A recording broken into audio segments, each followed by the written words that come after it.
السلام علیکم ورحمۃ اللہ وبرکاتہ۔ عزیز طلباء، امید ہے آپ خیریت سے ہوں گے۔ آج کے سبق میں ہم سورہ انفال کی آیت نمبر 70 اور 71 پڑھیں گے انشاءاللہ تعالی۔ حسب سابق سب سے پہلے آیات کی تلاوت، پھر ترجمہ اور اس کے بعد اس کی تفسیر بیان کی جائے گی۔ یہ آیات آپ کی کتاب کے صفحہ نمبر 42 یعنی 42 پر موجود ہیں۔ تو آغاز کرتے ہیں۔ اعوذ باللہ من الشیطان الرجیم، بسم اللہ الرحمن الرحیم۔ یا ایہا النبی قل لمن فی ایدیکم من الأسرى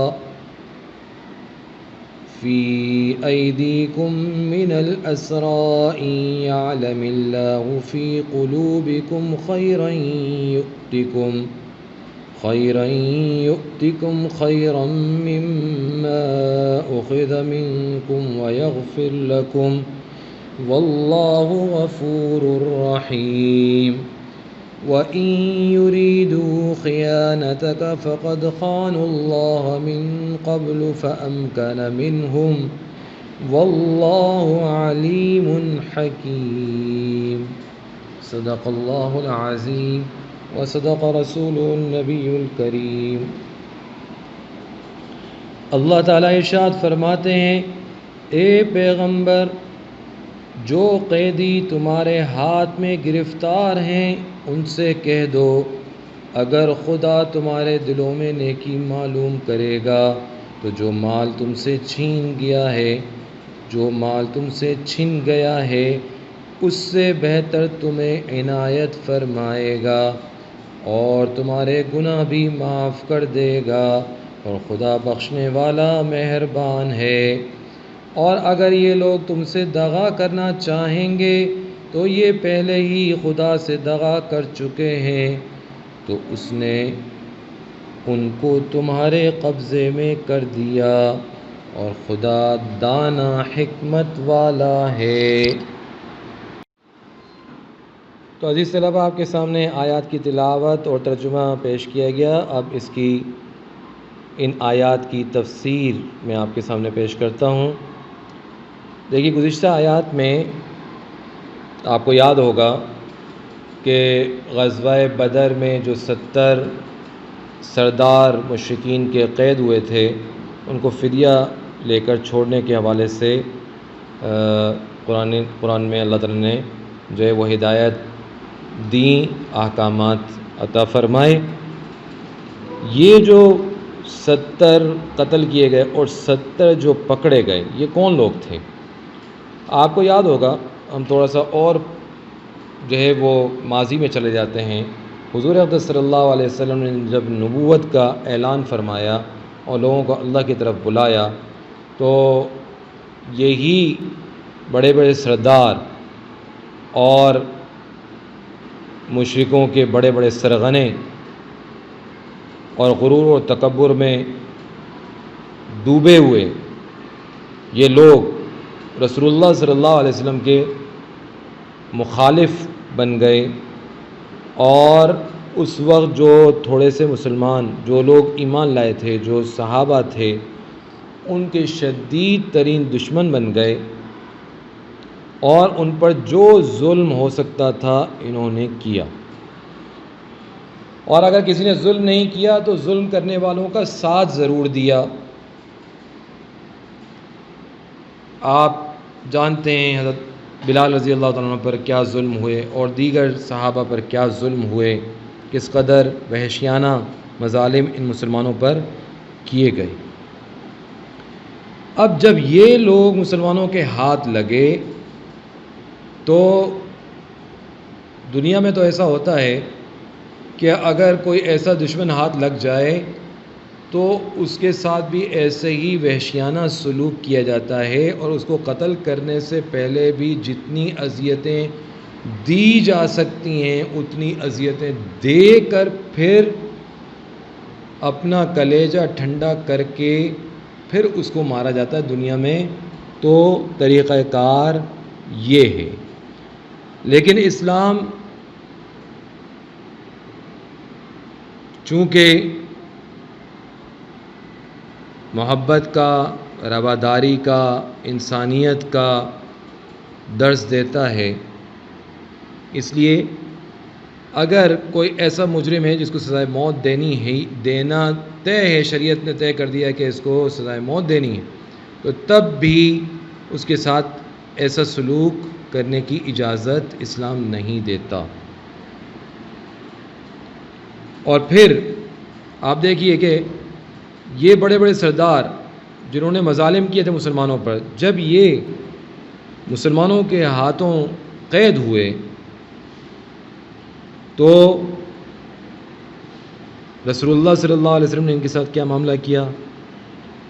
ان کی جان بخشی کر دی، ان کو چھوڑ دیا. اب آپ کہیں گے کہ جی فدیہ لیا گیا، تو فدیہ جان کے بدلے میں چاہے کتنا ہی زیادہ کیوں نہ ہو، لیکن مال کے مقابلے میں جان زیادہ قیمتی ہوتی ہے. اور ان سے جو فدیہ لیا گیا ہے وہ بھی ایسا کوئی بہت بڑی رقم نہیں تھی، وہ بھی معمولی سی تھی. اور معمولی سی رقم لے کر ان کی جان بخشی کر دینا، یہ کوئی معمولی بات نہیں ہے،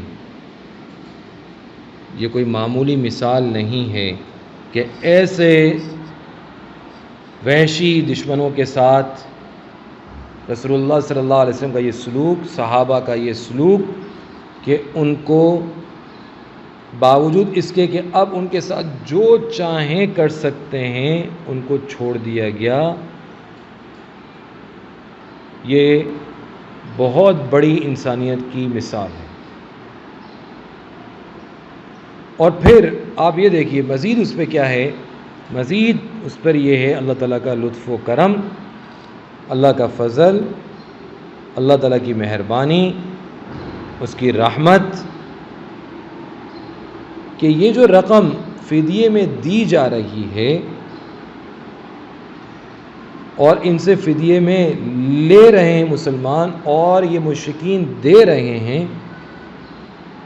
تو اب ان کو ذرا تکلیف ہو رہی ہے کہ جی ہم سے یہ پہلے جو ہمارے پاس جو مال تھا وہ تو ویسے ہی مسلمانوں کے قبضے میں چلا گیا اور مزید بھی رقم لی جا رہی ہے. تو اس سے جو تکلیف ان کے دلوں میں پیدا ہو رہی تھی اس کو بھی اللہ تعالیٰ نے دور فرما دیا، یہ فرما کر کہ اگر تمہارے دلوں میں کوئی نیکی ہوگی، خیر ہوگی، تو جو کچھ تم سے مال لیا گیا ہے اس سے بہتر ہم تمہیں دیں گے. اور صرف یہ نہیں کہ ہم اس سے بہتر دیں گے، بلکہ وَيَغْفِرْ لَكُمْ، اور تمہیں بخش بھی دیا جائے گا. اب خیر سے مراد کیا ہے؟ خیر سے مراد میرے عزیز طلباء ایمان ہے، ایمان. یہاں پہ خیر سے مراد اِن یعلم اللہ فی قلوبکم خیرا یؤتکم. تو خیر سے مراد کیا ہے بھائی؟ ایمان. کہ اگر تم ایمان لے آؤ گے تو جو تم سے لیا گیا فدیے میں اس سے بہتر اللہ تعالیٰ تمہیں عطا فرمائیں گے، اور جو پچھلے گناہ جو تم نے کیے تھے ایمان لانے سے پہلے حالت شرک میں، حالت کفر میں، وہ بھی سارے معاف کر دیے جائیں گے. اب قیدیوں کو یہ دعوت دی جا رہی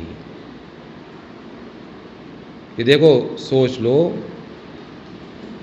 اب بھی وقت ہے، ایمان لے آؤ. اور علماء نے لکھا ہے، مفسرین نے لکھا ہے کہ ان 70 میں سے جو مسلمان ہوئے، ان 70 قیدیوں میں سے جو مسلمان ہوئے، اللہ تعالیٰ نے ان کی مغفرت اور جنت کے درجات عالیہ کے علاوہ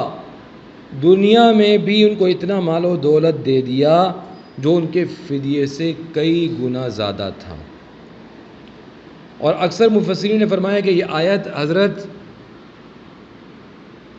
عباس رضی اللہ تعالیٰ عنہ جو حضور اقدس صلی اللہ علیہ وسلم کے چچا ہیں، میں نے گزشتہ درس میں بھی ان کا ذکر کیا تھا، ان کے بارے میں نازل ہوئی۔ ان کا قصہ کیا ہے؟ ان کا قصہ بھی آپ کو سنا دیتے ہیں کہ یہ بھی بدر کے قیدیوں میں شامل تھے، اور یہ بھی مشرکین کے ساتھ لڑنے کے لیے آئے تھے، اگرچہ دل سے یہ چاہتے تو نہیں تھے اس بدر کی لڑائی میں آنا، لیکن ابو جہل وغیرہ کے مجبور کرنے سے ان کو بھی آنا پڑا، نکلنا پڑا۔ مالدار آدمی تھے، ٹھیک ٹھاک سونا بھی لے کر آئے تھے کہ ضرورت پڑے گی اس کو خرچ کریں گے، لیکن ہوا کیا کہ یہ گرفتار ہو گئے، اور ان کے ساتھ جو پیسہ تھا، روپیہ پیسہ تھا، سونا تھا، وہ بھی مسلمانوں کے قبضے میں چلا گیا اور مال غنیمت بن گیا۔ جب فدیہ دینے کا وقت آیا تو انہوں نے حضرت صلی اللہ علیہ وسلم سے عرض کیا کہ میرے ساتھ جو سونا تھا اس کو میرے فدیے کی رقم میں لگا لیا جائے۔ حضرت صلی اللہ علیہ وسلم نے فرمایا کہ جو مال آپ کفر کی امداد کے لیے لائے تھے وہ تو مسلمانوں کا مال غنیمت بن چکا، فدیہ اس کے علاوہ ہونا چاہیے۔ اور ساتھ ہی اپنے چچا سے یہ بھی فرما دیا کہ آپ اپنے 2 بھتیجوں، ایک عقیل بن ابی طالب اور دوسرے نوفل بن حارث، ان کا فدیہ بھی آپ ادا کریں۔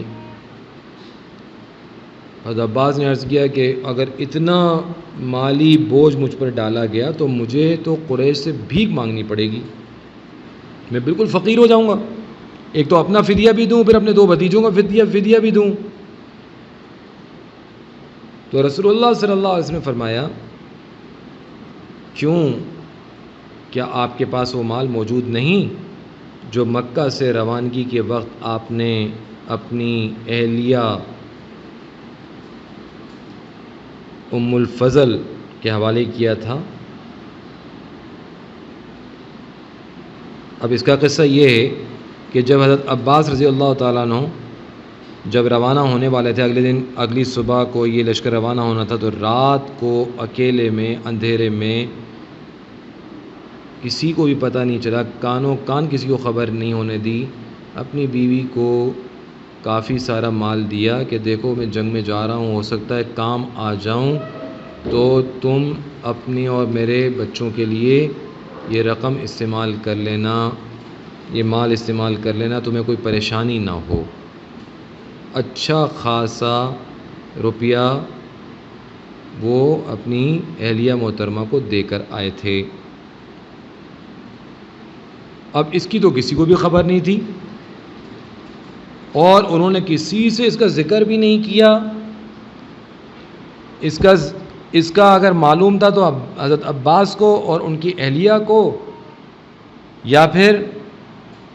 اللہ رب العزت کی ذات کو،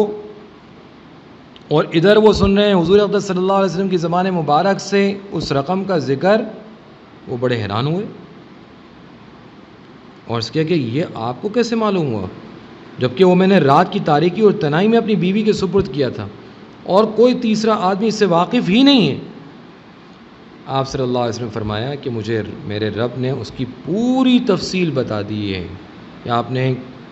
کتنی رقم دی ہے۔ اب جب یہ عباس نے رسول اللہ صلی اللہ علیہ وسلم کی زبان مبارک سے یہ سنا تو ان کو یقین ہو گیا کہ آپ صلی اللہ علیہ وسلم اللہ کے سچے رسول ہیں۔ پہلے بھی وہ حضور صلی اللہ علیہ وسلم کے معتقد تھے، آپ سے محبت کرتے تھے، لیکن کچھ وجوہات کی بنا پر وہ اسلام نہیں لائے تھے، اسی وجہ سے وہ بدر میں آنے سے بھی ہچکچا رہے تھے، لیکن مجبوراً آ گئے۔ لیکن جب یہ معاملہ ہوا تو بالکل پکا یقین ہو گیا کہ حضور صلی اللہ علیہ وسلم اللہ کے سچے پیغمبر ہیں۔ لیکن حضور صلی اللہ علیہ وسلم نے ان کو اپنے اسلام لانے کے اعلان سے منع فرما دیا۔ اس کی ایک بڑی وجہ یہ تھی کہ ان کا بہت سا روپیہ قریش کے ذمہ قرض تھا، اگر یہ اعلان کر دیتے تو وہ سارا روپیہ ڈوب جاتا، وہ سارا سرمایہ ڈوب جاتا اور قریش اس کو واپس نہ کرتے۔ بہرحال آپ کے لیے ابھی فی الحال اتنا ہی، البتہ اتنا عرض کرتا ہوں کہ آپ نے پڑھا بھی ہے اس کو کہ فتح مکہ کے موقع پر جب رسول اللہ صلی اللہ علیہ وسلم مسلمانوں کا لشکر، صحابہ کا لشکر لے کر مکہ کی طرف بڑھ رہے ہیں تو حضور صلی اللہ علیہ وسلم کی اجازت سے اس وقت حضرت عباس رضی اللہ عنہ نے ہجرت کی ہے، اور ہجرت کر کے آپ مدینہ طیبہ کی طرف بڑھ رہے ہیں، لیکن راستے میں ملاقات ہوتی ہے اور اپنے گھر والوں کو یہ مدینہ طیبہ کی طرف روانہ کرتے ہیں، اور خود حضور اقدس صلی اللہ علیہ وسلم کے ساتھ لشکر میں شامل ہو کر مکہ مکرمہ کی طرف واپس لوٹتے ہیں اور فتح مکہ میں حصہ لیتے ہیں۔ حضرت عباس رضی اللہ عنہ کی اس گفتگو پر رسول اللہ صلی اللہ علیہ وسلم نے آیت مذکورہ میں آیا ہوا وعدہ بھی ان کو بتلا دیا کہ اگر آپ نے اسلام قبول کر لیا اور اخلاص کے ساتھ مومن ہو گئے تو جو کچھ مال فدیے میں خرچ کیا اس سے بہتر اللہ تعالیٰ آپ کو عطا فرما دیں گے۔ چنانچہ حضرت عباس رضی اللہ تعالیٰ عنہ بعد میں یہ فرمایا کرتے تھے کہ بھائی میں تو اس وعدے کا ظہور اپنی آنکھوں سے دیکھ رہا ہوں، اللہ کے وعدے کا جو حضور اقدس صلی اللہ علیہ وسلم کی زبان مبارک سے اس کا اظہار کیا گیا۔ وہ کس طرح کہ مجھ سے 20 اوقیہ سونا، یہ اوقیہ ایک وزن ہوتا ہے، فدیے میں لیا گیا تھا، اور اس وقت حال یہ ہے کہ میرے 20 غلام مختلف جگہوں میں تجارت کا کاروبار کر رہے ہیں، اور کسی کا کاروبار 20,000 درہم سے کم کا نہیں، یعنی کئی گنا